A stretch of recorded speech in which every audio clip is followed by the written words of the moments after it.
Welcome to Petrus Advisers Talks, a podcast series by Petrus Advisers.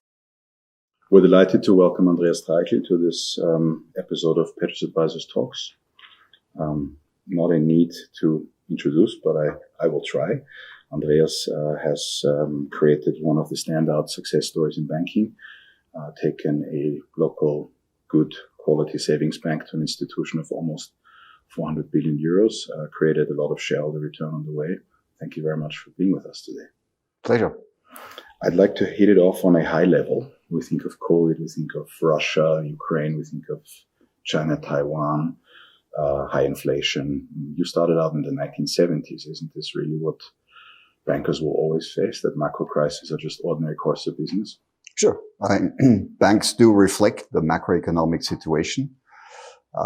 Presently, we are in very insecure times, both in terms of economic and political issues. But banks do make a lot of money for the moment, simply due to the fact that interest rates are on the rise. And after many, many years, we might be approaching, even in Europe, a situation where we have positive real interest rates. That's always a time when banks do make good money. And now it really depends on whether banks in the future will be able to find the right business model.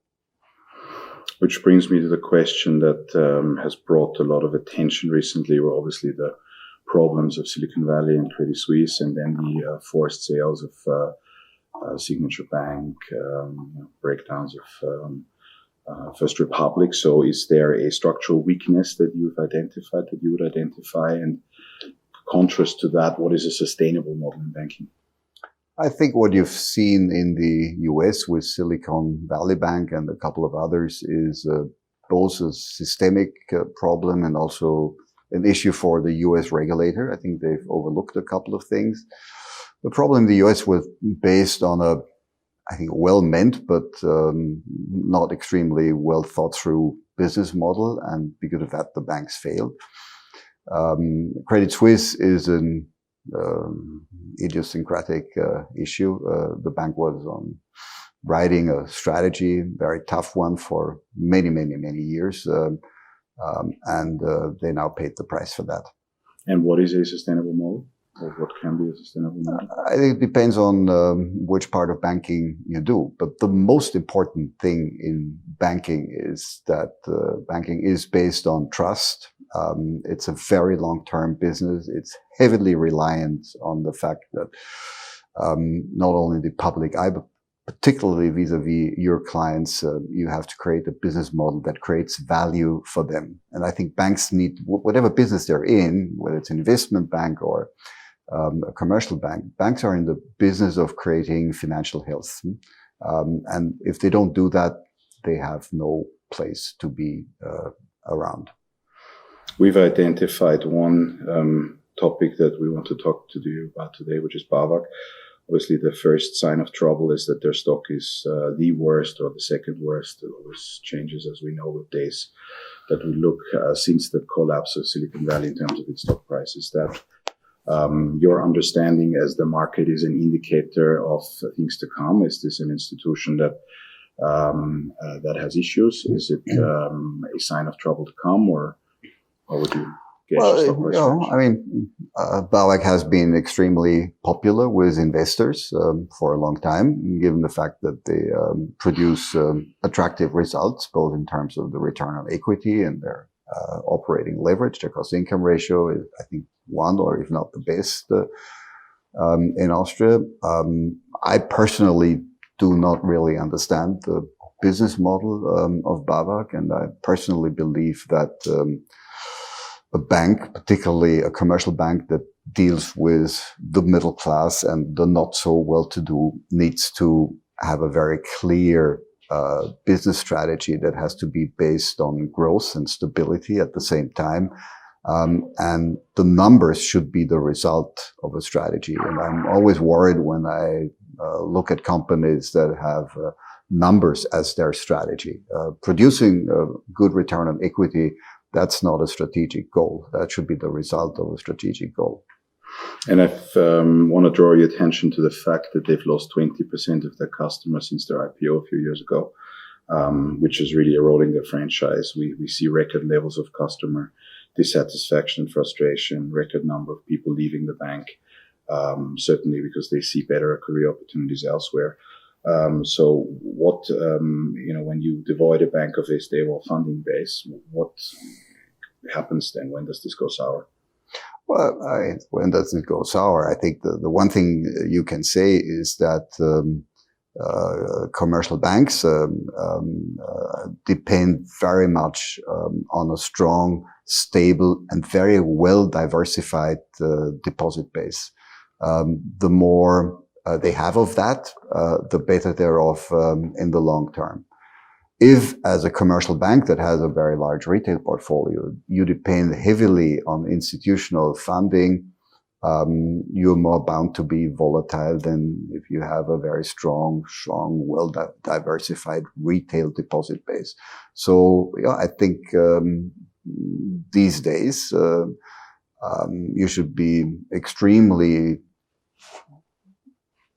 watching the loan-to-deposit ratio. And everything that's above 100% is not a good sign. It's not a trouble. And generally, we mentioned honesty and trustworthiness as a foundation of banking. Have there been too many teams with the history we just went through in March that have abused such honesty and trust guidelines and are just not, shouldn't be running banks, shouldn't be fit and proper to do it? Or do you think it's just that, over time, things will pop up and we just had March and things popped up and it'll be quiet now?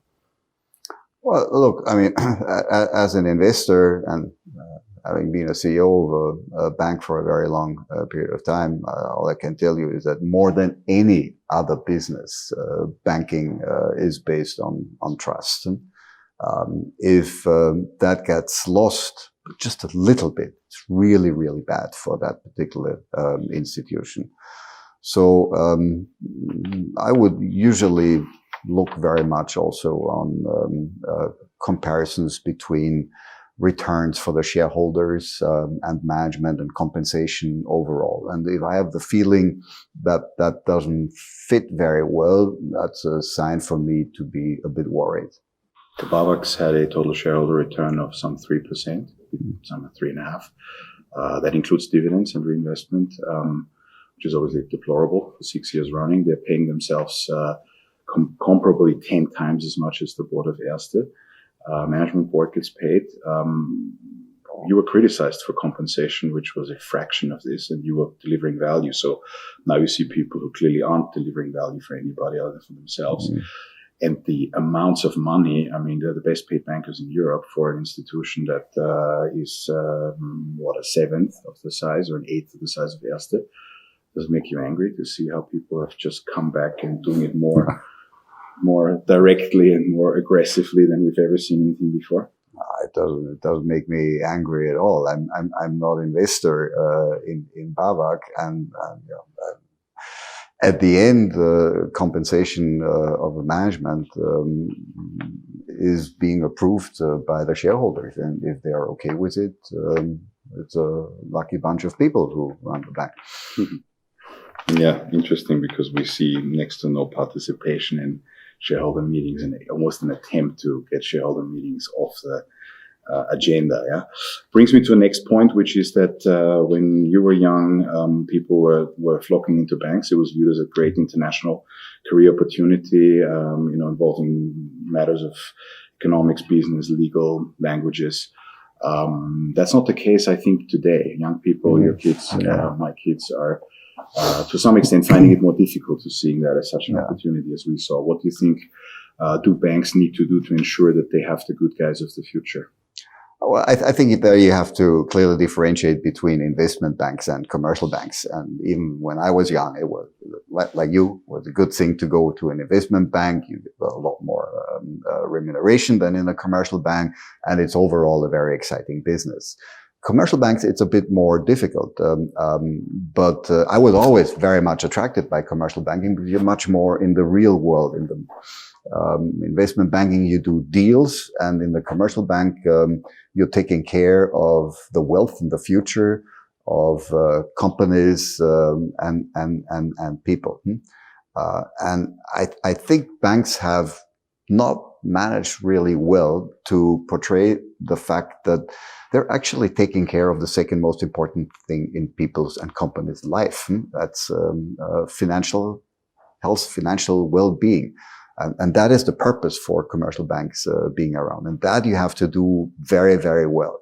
If you bring that across and you match that with being extremely strong on the technological front, and we all know that banking will change dramatically, and retail banking and most of commercial banking will go totally digital, and that the value of retail and commercial banks in the future will not be the digital platform they have built. That will be the basis. The real value will be the quality of the people that work for these commercial banks and the kind of advice they can give to their clients. Because even 20 and 30 years from now, when you do your daily banking only on your iPhone or whatever you have, once in a while you would like to talk to somebody. And the better those people are, the better these banks will do.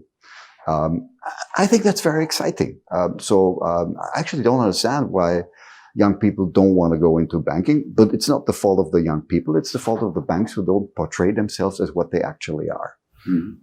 I mean, I get back to one topic that bothers us, which is, so when banks make mistakes, we were of the view there are all these rules that those who made the mistakes have to pay back, clawbacks. It's happened in the United States where my former institution, Goldman Sachs, they made people pay for one Malaysia development bank and a scandal that caused a lot of harm to Goldman's reputation. We debated with you at the time the case of Arial, this small German commercial real estate financing institution that we ended up buying with that and Centerbridge now. And these guys had a way in which they could always just massage things to the point where they could hit maximum bonus and never performed. Mm-hmm. And we raised the topic of clawbacks with the regulator. We got zero response. So there is a rule. They brought it to us. It doesn't work. You tell the regulator, they do nothing. Do you think that whole system doesn't work, or what's your view on making people pay for their mistakes when it hits the franchise? Well, I think that is principally something that should be in a corporate culture. If you pay high bonuses to management, if they do well, I think it's absolutely correct to demand a payback if they perform badly, but if they do something that really hurts the business. I think if you depend on regulation on that, you're already in trouble. If you don't have that culture in an institution that you reward good performance and you punish bad performance, it's not something where you need regulation for. You need good boards. But I'm always of the view that regulators give the public the impression that they are here to be a guarantor of stability. Now, I've seen them disallow and prohibit dividends during COVID, which I think was a stupid mistake that really hurt the European banking sector, because it gave people the impression that the people who are supposed to know something the market doesn't. And it was just dumb. Okay. They should have admitted that. We should claw back from the regulator. But everything I see is always reactive. I mean, there was a newspaper article the other day that there's a very, clear probe now into Russia ties of Raiffeisen. That's a story that's 9 years old. I mean, that's just too late. There's no point. Mm-hmm. So do they know what they're doing? Are they real? Are they protecting anyone? Or are they just sending out some forms to be filled in and to hassle people with fines for little petty things, but then not on top of the real topics? I think that's the usual problem you have with regulation. You have that problem in the financial markets regulation, but also in other industries. That regulation is very good in setting a framework, and tends to, if it has no political control, tends to tighten that framework more and more and more and more, to the extent that sometimes it really hurts good business. But that's the job and the function of regulation. But it's not very good in catching misbehavior, and regulation will not end up in making sure that you don't have ill-meant management at some point in time. If people are bad and use their institution for their own benefit against the benefit of the shareholder, that is, in my view, is a crime. And that's not something where regulation is very good in avoiding that. And then they have to deal with us. That's going to speed things up. I wanted to ask you whether you would be buying banks right now, because we're obviously always interested in making money with everything we do. So we identify people who are not performing, who don't have the ethics. We sell, we find things that are good, we buy. Would you buy a bank stock at this point? Well, I think there are a lot of banks around in Europe that are trading below book, that if they end up making quite a lot of money for the moment, so they're highly undervalued. So I think you have to look very carefully at the strategy of the banks that are around in Europe. Not all of them will be around 20, 30 years from now, but if you catch those that will be around, I think that will be a very profitable and good investment. Because what was interesting to us on BAWAG in particular, everyone shouts how great. It's just headline communication. No one probes the numbers. The numbers aren't good. We really do some work. And it felt a little bit to us that everyone was like, oh my God, they're taking it away from us. If it turns out to be that we're right, these guys have a real problem, and it will be visible in long periods of very clear underperformance. The response of the industry was not to intelligently probe that. It was almost like, oh, you're taking my darling away. What else should I do with my time? I have to recommend European banks. What's your view on sort of crowded applause banks where everyone is of the view Profumo is a great guy in 2006 in UniCredit, right? Everyone has a buy. That should worry me as an investor, because it feels that you come and say it's not working. They just don't want to listen. But again, we would want to trust analysts to give us good advice. Well, analysts, of course, spend a lot of time also on looking at the business models, but in principle, they are much more sort of driven by the results that are being produced. So return on equity and low cost income ratios and good profitability in a year beats long-term strategy. I don't really believe in that. I believe very much in long-term strategy. And if I buy a bank, I look very carefully at the underlying business value. And if I believe that this bank in the long term, in the future, can actually create value because of its business model, and I have the trust that is being followed up in a very efficient manner by the management of the bank. So I want to see both things. I want to see that a bank makes money and produces a good shareholder return. But if that is not based on a truly, truly outstanding business model where I can believe in the future of that institution, I wouldn't invest. That concludes it for us. Thank you so much for your insight. Thanks for being with us. Pleasure. Thank you for listening to Petrus Advisers Talks. Subscribe to our podcast on every major podcast platform or follow our video podcast on YouTube. For more information, visit petrus-funds.com.